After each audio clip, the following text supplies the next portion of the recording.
Magandang araw sa inyong lahat at welcome sa aking channel.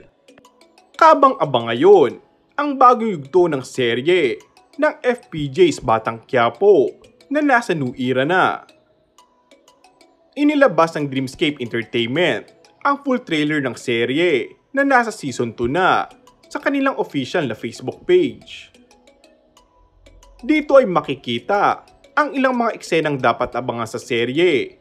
Naiikot na ito sa magiging buhay ni Tanggol sa kulungan. Saad sa caption, sa pagsisimula ng bagong yugto, babaliktad ang kanilang mga mundo. Sa loob ng kulungan, mas titindi ang kanyang laban. Mababawi pa ba ang pag-ibig na pinakawalan? Pasok na rin sa serye ang nagbabalik kapamilang si Jacqueline Jose at ang sinasabing bagong babae sa buhay ni Tanggol na isa sa buhay ni Ivana Alawi. Mukhang mapapasabak sa aksyon si Ivana dahil magiging ka-riding in tandem niya rito si Tanggol para sa kanilang bagong trabaho bilang hitman. Bukod sa trending na eksena ni Coco at Lovie, mukhang pag-uusapan din ang eksena dito ni Coco at ni Ivana na may intimate scenes din ang dalawa. Maraming nga ang nagsasabi na malakas din ang chemistry ni Coco at Ivana na kinakikiligan ng mga fans ngayon pa lamang.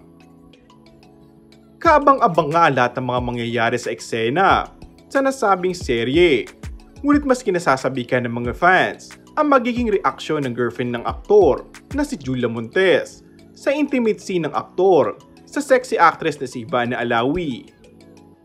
Maaalalang kamakailan ay pinag-usapan din sa bagong pelikula na 5 Breakups in a Romance ang kissing scene nila ng aktor na si Alden Richard. At mukhang hindi nagpakabog ang kapamilya Primetime King at agad na tinapatan ng trending scene ng kasintahan nito. Kung sa bagay ay nabanggit na noon ng dalawa kung gaano sila ka-supportive sa isa't isa sa kanilang mga karir. Tiyak naman na professional at trabaho lamang sa kanila ang mga ganitong eksena sa pelikula man o sa serye. Komento ng ilan ay baka biglang mapasugod si Julia sa Batang Quiapo matapos na mapanood ang eksena ni Coco at Ivana. And that's all for our today's video. Kung bago ka lang sa aking channel ay mag-subscribe at pindutin na rin ang notification bell. Maraming salamat!